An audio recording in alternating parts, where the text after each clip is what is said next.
Big Adventures by Little Dick. Getting across the border was fairly painless. The normal pushing by a few people, but the fun was over fairly quickly and we set off to the ancient town of Khiva. As with a lot of these places, the weather is hot, the sun relentless and lots of water is required. For lunch we go to a huge great big restaurant where we have some lovely, but I've got to tell you, mystery food. The Ichan Kala fortress since 1990 has been protected as a World Heritage Site. The earliest record of the fortress dates back to 950 AD. The old town holds monuments and houses dating back to the 18th century, when a lot of the fortress was rebuilt, and indeed one of the mosques was established in the 10th century and rebuilt in the 1700s sometime.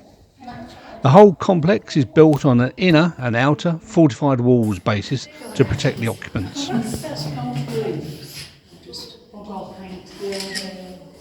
In the good old days, the reigning monarch was allowed several wives. The buildings surrounding the main squares housed the harem.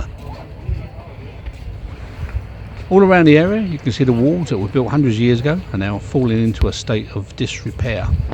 Stately carriages have been renovated to show the splendour of the old days.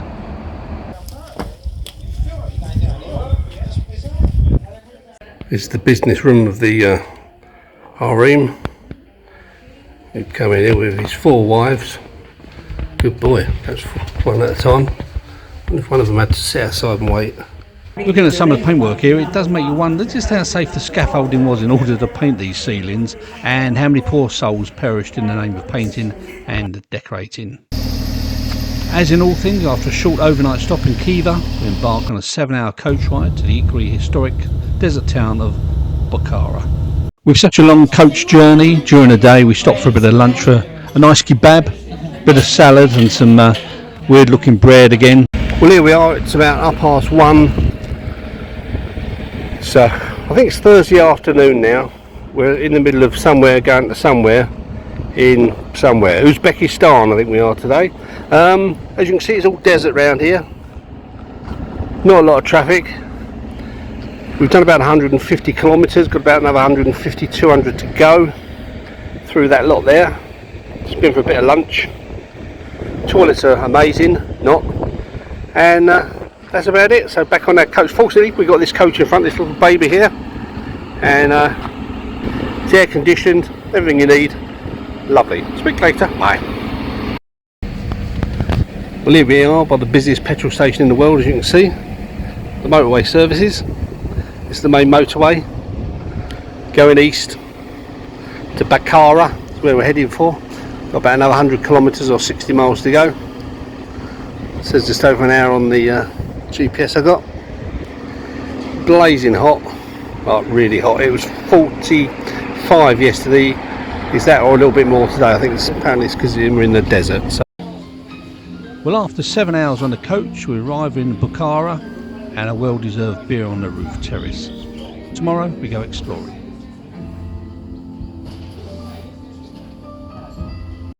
Morning, it's 8 o'clock in the morning in Bukhara in Uzbekistan.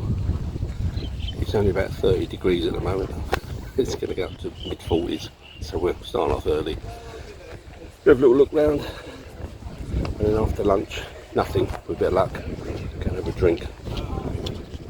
It's currently the view. Very old town.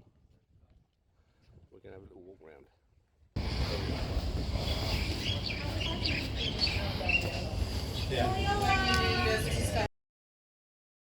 The walls that do remain in Bukhara are absolutely stunning. You can see the sheer size of the things. That must have taken ages to build, so they're still in fairly good order, some of them. Bukhara has a main fort wall around it. Some of it of course is missing to this day, and amongst the other sights to see is the Samanids Mausoleum and the Ark Fortress. Well, it's about 40 degrees at the moment. It's got a lot warmer in the last half an hour, but someone's got the right idea.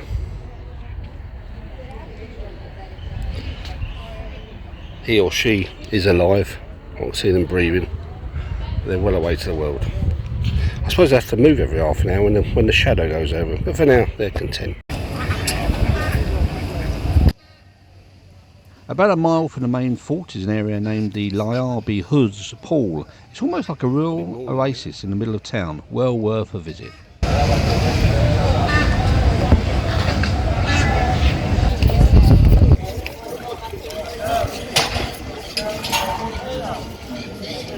Almost by the side of the pools is a commercial area that sits very snugly alongside some ancient ruins. The workmen are replaced in the evenings with musicians playing some great music, and it's a really nice way to just do it in the evening, just have a walk around and see what's going on. Within the complex there's people making all sorts of items. You can see here the people making some copper plates. That's very informative.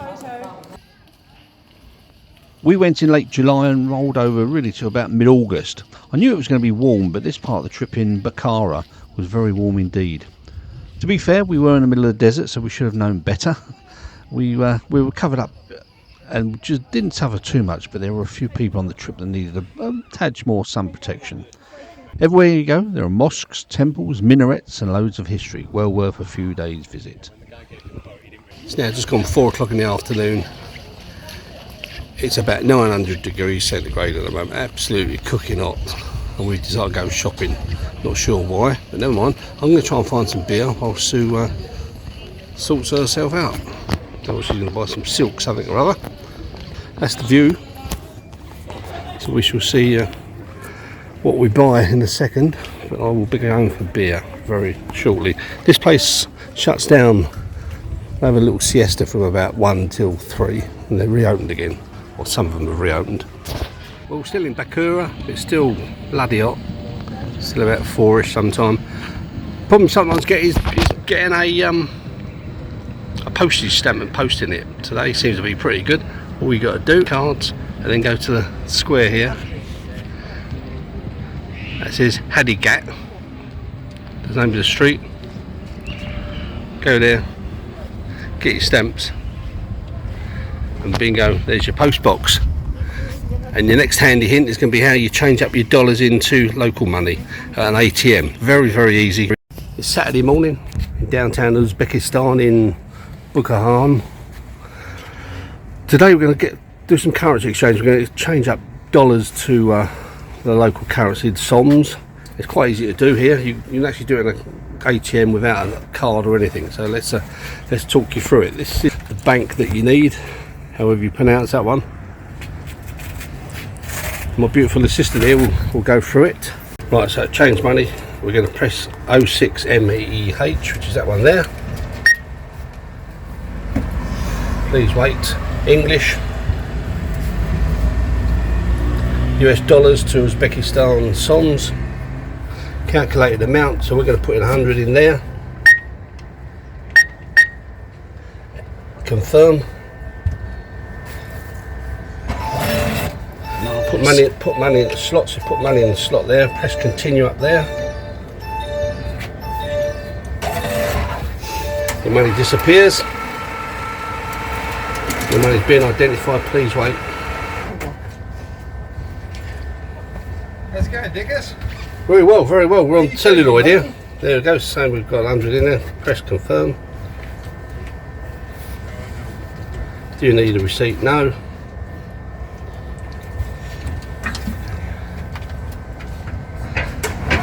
Just sorting it all out and hopefully we'll get some money out.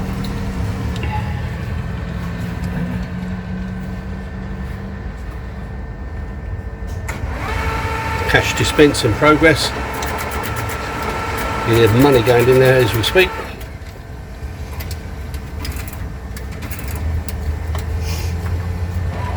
Bingo! Bingo, we won. And that's how you get your money out over here.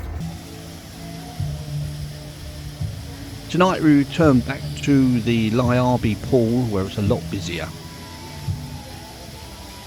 It's about 10 o'clock in Bukhara.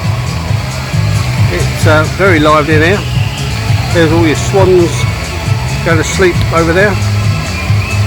Fountain. A little bit of live music. Lovely place. Glass of wine's about £3. It's good, and the beer's about £2. Lovely place. Everyone's friendly. I really recommend it.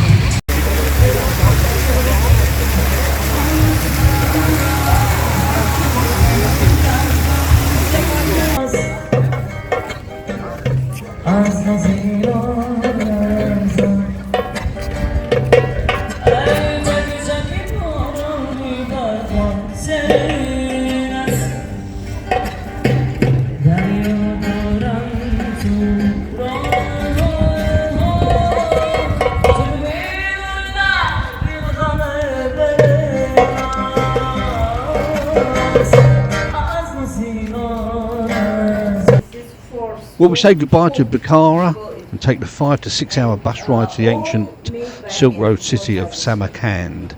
We stop off en route to explore the Khiva ceramic workshop, which also deals with sewing and weaving very high quality carpets that can take weeks or even months to be handmade. What are the meatballs? What do they taste like? Probably that donkey's testicles, isn't it? Before reaching Samarkand, we stopped for a traditional Russian Magnum type lolly. Very nice it was too. Entering into the city of Samarkand is rather like any other large city in Central or Eastern Europe. It's a mixture of houses and commercial buildings. I just hope it gets a little bit more interesting than what we're looking at the moment. It's all very posh in this hotel. Big chandeliers, big rooms.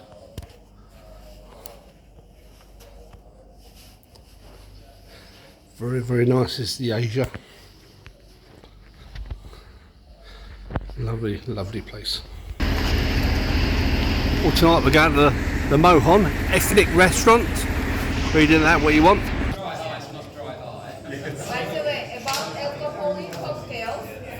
Well, I'm not sure what this dish is. It does taste very, very nice though, but I haven't got a clue. However, the treacle tart at the end, very, very nice, washed down with a nice pint of lager. Excellent mystery food, excellent at the Mohon restaurant, excellent location. I don't spend all my life in restaurants, but this one took my fancy. I think they're a chain in Uzbekistan. It's called the Shashlik UZ for obviously Uzbekistan. As you can see, this is a Monday lunchtime and the place is not exactly heaving, is it?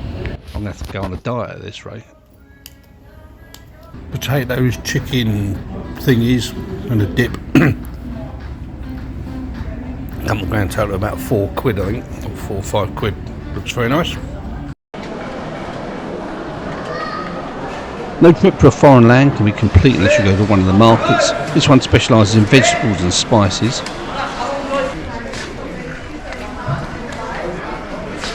It's like a selection box of spices, this, isn't it? Some of these I've never even heard of.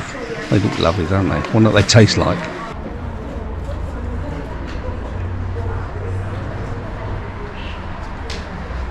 The mausoleum and associated buildings are a short walk or drive from Registan Square, which is the main sightseeing point of Samarkand. The mausoleum dates back to about 1300 AD and was initially the burial site for one of the monarch's daughters. However, a number of other people then got buried after the daughter was put in there. You will need quite a while to appreciate all the different architecture and all the many buildings. Today is a Sunday and clearly the wrong time to visit because it's absolutely packed out with people. So perhaps you need a wet, drizzly Tuesday morning.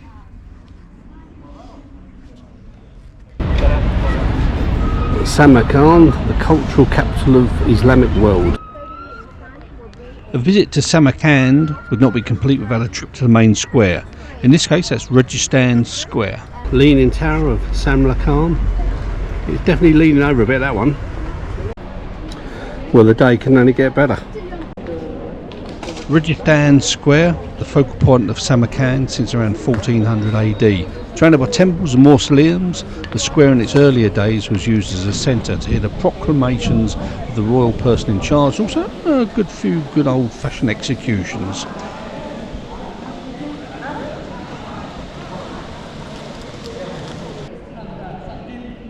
Although a main sightseeing venue during the day, it turns into a fantastic light show at night that goes on about 30 minutes or more. Well worth a visit at both times of day. And the 2 young girls, they speak very but we were an island that invaded many other places and we still didn't learn their language. The light show in Registan Square is free. It does get very busy. We went there on a Sunday evening. It was busy, but the square is so big you can easily sit on the floor or on the nearby wall.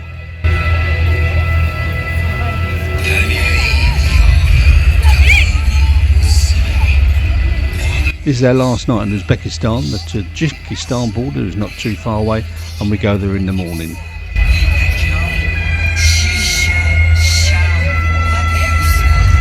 Just before we leave the square at the end of the light show, we see a spot of tightrope walking. Clearly not for the faint-hearted or me. Thank you Uzbekistan, it's been great.